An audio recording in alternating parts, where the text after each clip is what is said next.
All right. Hey, welcome to the broadcast, everyone. This is Leland Best.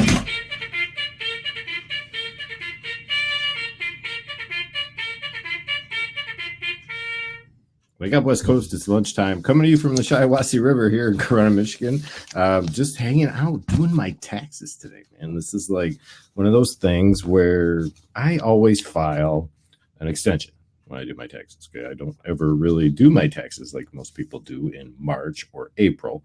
I usually do them in October or September.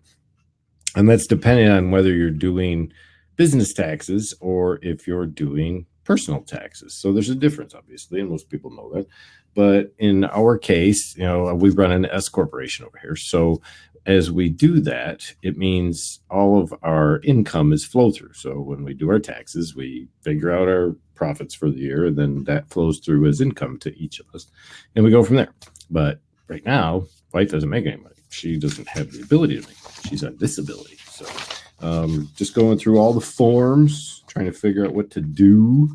I hate these days. These are just one of those things. It comes down to this stuff at the end. I used to be an accountant, actually. When I graduated from high school, I was accounting student of the year. I actually still have the pen. Check this out. I can go get it. This is really cool. I've had this pen for like 30 freaking years. And I hate these windows, but it's because they're scaled down improperly.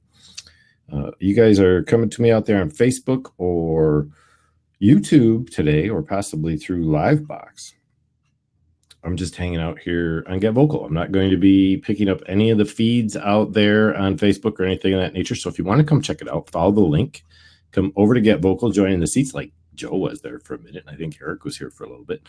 It's just kind of one of those days where I'm just wrapping the season 3 up for this year because it's fall. Summer is over. We did 8 shows over the summer, so I figured that was pretty good. And we missed a couple there. There were a couple I wanted to get in. One, we skipped over Labor Day, and another, I had some issues that I had to run out of town. So there wasn't much I could do with that. And we just kind of stuck with it and left it at that. So here I'm sitting here going through, and let me know if you guys have any serious tax woes. I've been in debt with the IRS for years and years and years. And the reason I say that, and that doesn't always sound well, but this was issues that I went through back in 2008/2009 during the unemployment crisis when the real estate market crashed. I was in civil engineering at the time, and because of that, we were designing things all over the place, building stuff, and the construction industry crashed in a big way, which meant I didn't have any work. And it was just one of those things that I got stuck in a position where we couldn't cover all of our tax debt from the previous year that we were hoping to be able to pay for when everything crashed. So in that, I ended up with a bit of an arrearage, kind of like child support almost. But let me tell you something about death and taxes. Everybody, I ran into a guy yesterday at Meijer. We go shopping for fish over at the Meijer food store. And let me just go double check we have something. Hey, Bobby, what's going on? So, when we go to buy fish, we either go to Walmart or Meijer. And Walmart has ceased to sell their exotic fish. So you can't buy them there anymore. It was really cool. We used to buy them there because they were like a 90-day return policy. If your fish died, you just take them back in a bag and they give you new fish. So you very rarely ever had to pay for fish. We used to find ourselves going back and forth to Walmart with dead fish a lot just to get free fish. But we had to buy fish from Meijer this last time. We got a bunch of little neon tetras, which are really cool. You got to buy them in a school or they don't do very well. They tend to be tiny, so they can either get sucked into the filter or get eaten by other fish. So you buy a school full of them, like a dozen at a time. Well, I'm standing there and this older guy comes by to take care of the fish tank. And normally there's this young guy there. He's really well in tune with all the fish nomenclature and knows all about raising fish. He's been raising exotic fish for probably 20 years. So I go to him a lot. And this older guy standing there doesn't know anything about fish. Not a thing. I mean, not a thing, dude. And by the way, Bobby, I know you're over there. Can you hear my audio? How's it sound today? This is on my new computer. I did first broadcast out from my new PC. This is really kind of cool because it's all solid state now. I don't have anything running on. I have one hard drive in the machine that is actually there for backup purposes, but it's not there to run the machine. Everything's solid state. So just curious how the volume is over there, buddy. And you might not be able to hear me at all. Who knows? Check.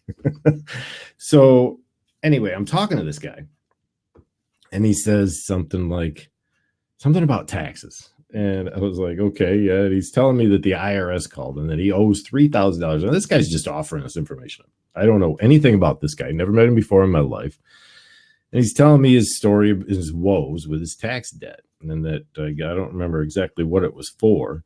But it was a weird day because I was talking with one of the guys down the road from me. He's a computer tech and he runs a computer business. And across from him is a gun shop. And at that corner in the gun shop building, they're supposed to build this new dispensary, medical marijuana dispensary here in town. So I come to find out this Larry guy that runs the shop had been collecting SSI for his family or his wife or himself or whatever all these years while he was running this business. And he just got busted. So it was like $90,000 he's got to pay back in debt. Okay. My wife's on SSI and I work, but we don't make enough, honestly, to concern ourselves over her SSI because she can't work. I would have to make a lot of money in order to, and I don't make a lot of money, just to be honest. It's not like I'm out here making a ton of money. The stuff I do is mostly cat oriented. I don't come out here to live stream to make money. I have some affiliate stuff that I play around with every now and then. And that's something that when I break down my taxes, I do them a lot different. I run an LLC. So as an LLC, what we do is we take all of the things that we do, like our eBay sales, our CAD work, my whatever I might be doing in live streaming, if I'm doing any IT work, or if I write my book and make sales on my book, they're all under little umbrellas of the LLC. So that way I just pile it all into one corporation, but I track each individual amounts as far as income go at different levels. It depends on what it's for. So, today's that day for us that file extensions in the early part of the year for business taxes, which are normally due in March, first quarter, like right after the third month of the year. I always file an extension. I have been for years, probably 20 years now. I've filed extensions. So I don't actually fill out my tax forms until September for my business taxes and October for the personal taxes. So that's just one of those things I like to, know that it's different for a lot of people. Everybody does them a little bit differently. So it's really your choice as to how you want to handle your tax year. And I just run a standard January to December tax year. So I don't mess around with all the other crap. I just get it done. And I pass it on through the year and finalize it in the fall. I don't know why. I just don't like doing my taxes when everybody else does. Seems like this big rush to get to the mailbox by April 15th. It's just not for me. I just wait till the last minute in September. So tell me about some of your tax woes. If anybody out there's got some serious issues with tax, maybe I will connect real quick. Let's see if I've got any feeds out there on. I'm going to go see if I can find some social feed on my page. So if you're watching from Leland Best Live and you want to come over and visit us on Facebook, please do so. Forget vocal. I'm sorry. It's been one of those weeks, man. I've been kind of scatterbrained. I got a lot of things going on for the end of the month. Again, like we said, we're wrapping up the season this year. I just feel like Wake Up West Coast is one of those shows that I'm just out here doing it to sit and talk. What I want to do is start coming out here and doing some teaching. I want to come out here and start doing more live streaming. I want to come out here and start teaching my drop shipping process, which I use over at eSync, and the way we run our eBay store. Also want to cover some of just the business etiquette, the standard practices of affiliate marketing or network marketing. I'm not a big network marketer. I don't get into that MLM stuff. I just don't. But with the launch of our Doty game coming up here real quick, we got some other games coming out as well under the Gazbo.io site. We're going to be offering up some ambassadorships to people. Now, this is an investment opportunity. This isn't something that we're just doing to get people to play our game and to buy the game stuff. We want people to actually earn an income off of this. We want to find people who would basically ambassador the brand, who would promote the brand and let them know that this game is going to be freaking awesome because it's going to be like one of the best zombie games out there. We're building everything on Unity 3D. And when it's done, it's going to be pretty spectacular. We're going to be showing off some of that stuff. Let me see if I can find a little example of what's coming up here. But the Doty, let me get the app. I got to go over to Discord real quick. Ignore if you see anything for taxes on my screen because that's exactly what I'm doing today. And while I'm at it, I'm going to end up logging in over here. So you guys ever had any problems with the IRS? I mean, some people fear them like the mob. I mean, it's like one of those things. Let me finish my story. So I'm getting fish over at Meyer. Okay. I just want a few fish and some plants, and I want to be able to leave. This guy starts talking about taxes, and the IRS is coming after him for taxes. Same day that I found out the other guy got busted, collecting an SSI. Well, when I did so, I mentioned to him, oh no. Okay, I think something just switched. Do you guys still hear me? My computer's switching audio devices on me. Hold on a second. Can you guys still hear me? Let me know in the chat if you can hear me. Because I just switched devices. I don't know if anything's leaving through here. Hey, Fraser, what's going on? Okay, so it's wanting me to sign in.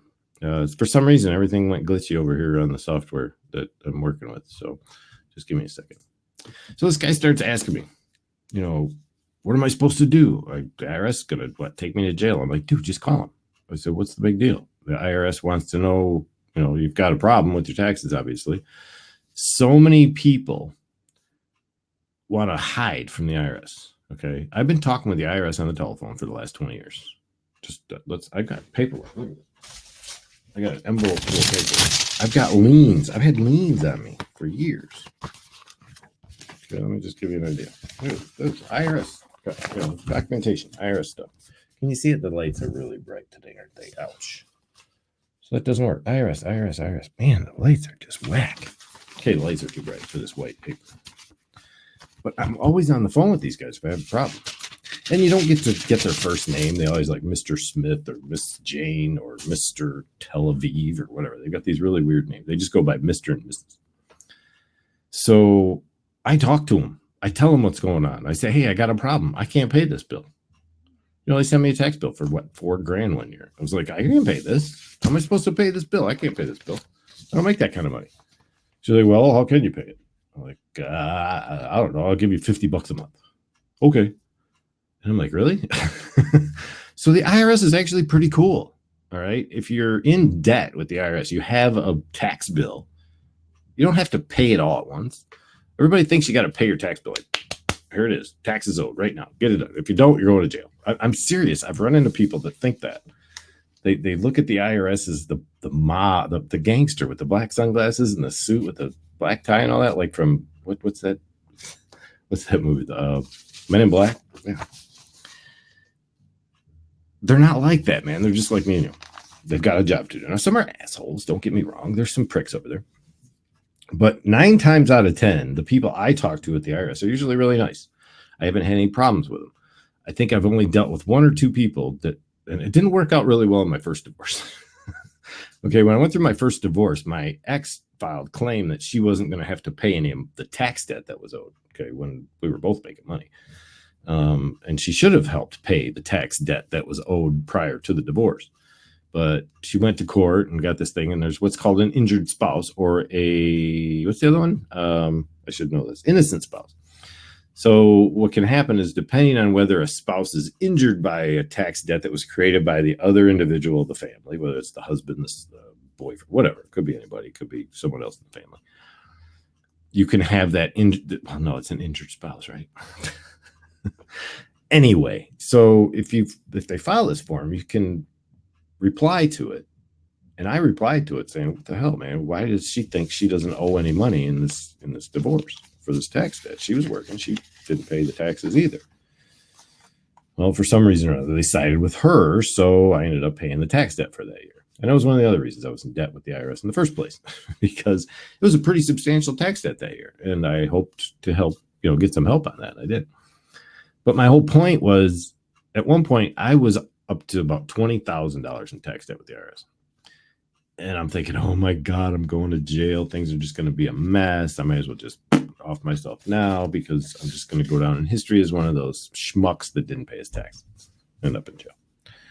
Well, it wasn't the case. I found out it wasn't even true. I mean, I get these liens. I had liens on 4 years worth of taxes. Okay. And in the process, Jenna, I married her in 2008. That year was like December. Well, we married in November. That December, I finished the tax. they made her liable for the taxes I had to pay for 2008. And we were fighting that for years. We couldn't get her out of it. So she had a mark on her credit report for the fact that I had a tax debt that she inherited when she married me, because now she was my spouse for that year. As far as the IRS was concerned, by the end of the year, she was my wife. Then she was going to owe that debt. And when the lien came out, it came out in both our names. And we screamed at the IRS, like, what are you doing here? This is ridiculous. This is nuts. You can't do this to us. This is, how can you put a lien on her credit when she had nothing to do with it? Didn't matter. They really don't care sometimes because they're just doing their job. They're just following protocol. It's not about they hate you and they think you're a terrible person because you don't pay your taxes. It's just they're following instructions. They have instructions. So sometimes you have to work around them. You have to work with them. You have to give them everything you've got. I mean, when I say that, I say if you've got a problem with your taxes, tell the IRS you've got a problem paying your taxes, or just avoid them altogether. That's your choice. I mean, obviously, there are people who know how to squeak through the little crevices in the code that allow them to not have to pay any tax at all. Okay, that's how it goes. Dr. Vibe, what's up? So I'm one of those people that does everything he can to take as many deductions and expenses off of my tax bill as I possibly can. Always be careful, but always remember this. The numbers you write on these pieces of paper, this is all about good faith. This is all about, you know, that trust factor that you remember, the honor system at school. Remember the honor system at work when you filled out your timesheet? That's what the taxes are all about. Unless you have solid concrete proof that you made this much money that was deposited every week in your bank account, like from an employer. And the reason these sheets, I kind of made the light bright anyways. I didn't want all this stuff exposed online because the numbers are on there. That's what I'm working on today. Don't be afraid of the people that you're trying to, you know, stay in touch with this law that they have. The taxes are changing every year, people. I can't keep up with any of this stuff. And like I said at the beginning, I was an accounting student of the year. I was going to show you guys. I probably lost the pen now, didn't I? I had it out. I left the room. I have a pen here. I thought I did. I probably ran out and dropped it on the floor because I don't have on any pants. Oh, here it is. Look at this. All right. So this was the pen. This camera's so far off. It's a cross pen. I got this pen in 1984 when I graduated from high school as a accounting student of the year. It should say on there. You probably, I don't have the autofocus on. You won't be able to see it. Anyway. So I went to work for a chartered accountant. I used to do Detroit Lions books for a while. And then I worked for General Motors as a disbursement analyst in their design quadrant. So I was basically paying all the design invoices over at General Motors. $5 million a month I would spend over there. It's crazy. But for the fact that, you know, I do my own taxes. Not many people have the ability to do their own taxes. I get that. So you go and you pay H&R Block or a public accountant or whatever. I highly recommend you learn how to do your own taxes. It's not that hard. And all the instructions are there. So all you really have to do is get your paperwork together, go out to the IRS forms site or the Michigan form site or whatever state you live in forms site and download the PDFs. Read the instructions. Now, of course, if you have a huge business and you're trying to, you know, have all these investments and you're running real estate and all these other things, obviously you can't just go and fill out a few forms and call it your tax form. You've got all kinds of schedules. You've got all kinds of other miscellaneous calcs that you've got to do besides. And that's where it gets crazy. That's where trying to do your own taxes just goes out over the roof. So I've tried to simplify all that with the fact that the less you put into your business, as far as spreading yourself thin in what you do, focus on one or two things. You know, don't try to do 100 things in your business and get paid for all those things. Focus on the things that make the most money, because in the end, it's not about, put it this way. Do you want to sell one thing for $1,000 or 1,000 things for $1? Okay. You have to look at yourself and your business as a means to an end, not just, you know, an income coming in every week. You got to set goals. There's just no doubt about it. So set a goal to learn how to do your taxes.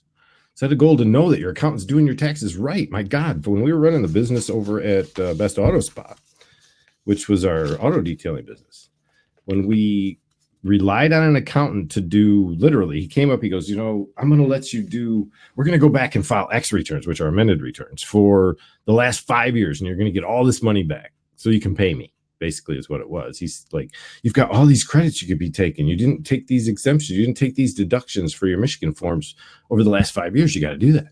So I'm going to file amended returns, and you're going to get $1,000 back on this one, and $500 on this one, and $800 on this one, and $200 on this one, and $1,200 on that one. And then you can pay me $1,200. I never got any of the money from all those amended returns that he filled out. None of it. So I lost. I would have lost. So I fought him on the bill. When it came to the bill coming to me, I was like, no, wait a minute. It's like, I just filed all these tax returns that you told me to file, that you completed, that you said, here, send them in, you'll get all this money. And I didn't get any money. I got nothing but a big tax bill from the accountant. So I told him, no, I'm not going to pay your bill.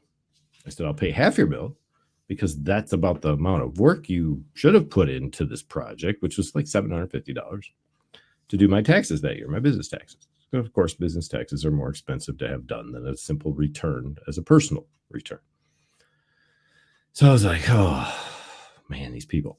So always check your accountant. Don't think that just because the person's an accountant and knows how to do the numbers is that those numbers are going to be right every time they're done. Always go back and check the tax work. Check the numbers add up. Because if you send in a form and the numbers aren't right, you're going to look at more of a problem in the end when the forms come back to you. Yeah, you can blame it on your accountant because he's going to sign them, obviously. But it's just another headache for getting your money. What if you don't get your money and you need it right away? Well, then you're the one that's suffering because you didn't check your taxes before they were mailed. If you notice, most accountants, they'll come to you, they'll say, okay, here's your taxes. Now you have to look them over, sign them, and deliver them. It's not their job to mail in your taxes. They just fill out the forms.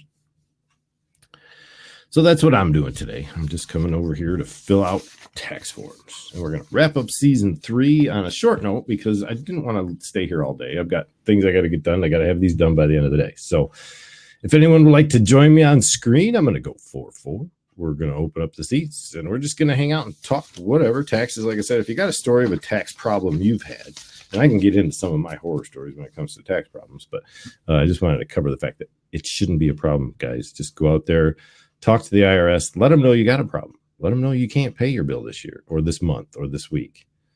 You'll find that they're pretty lenient, actually. They will work with you in a lot of ways. And it's not like there's a big proof. Now, what happened in the end for us, these liens hit us back in 2008. That was over 10 years ago.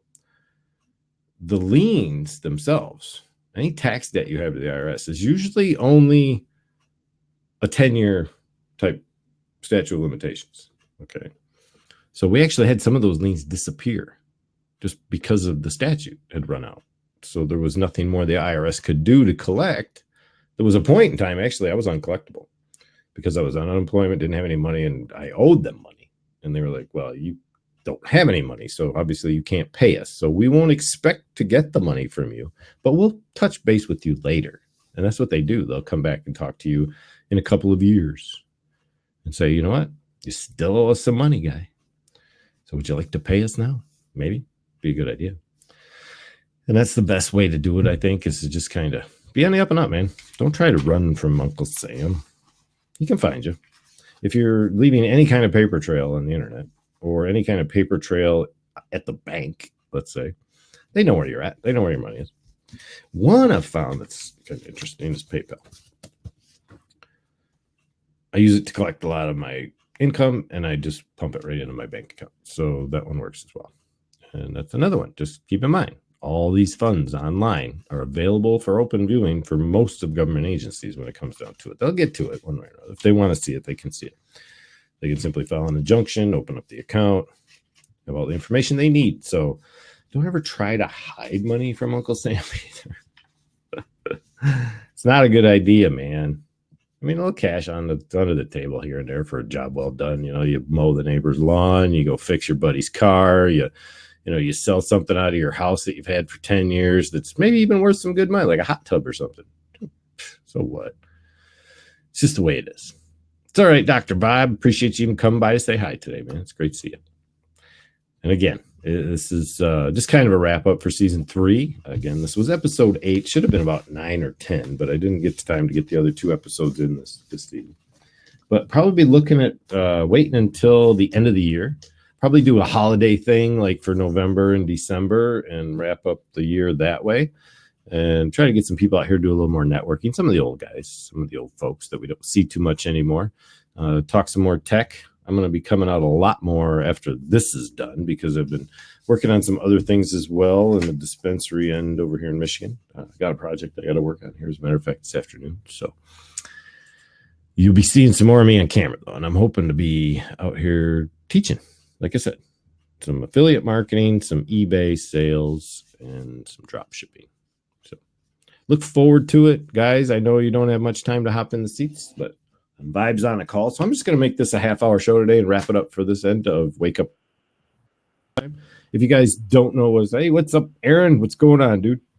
Oh, I was listening to your discussion on taxes, and I'm in the middle of doing a rehab on my home, and wondering if you knew how that could be best optimized filing for taxes. Well, I'm not an accountant, so I don't give any information from a professional standpoint. I'm just an engineer that does his own taxes, let's say. When it comes to home improvements, it depends. If you're looking at working out your business model from your home, obviously, then I would say the best thing to approach is what part of your house do you want to improve upon and how much of that space.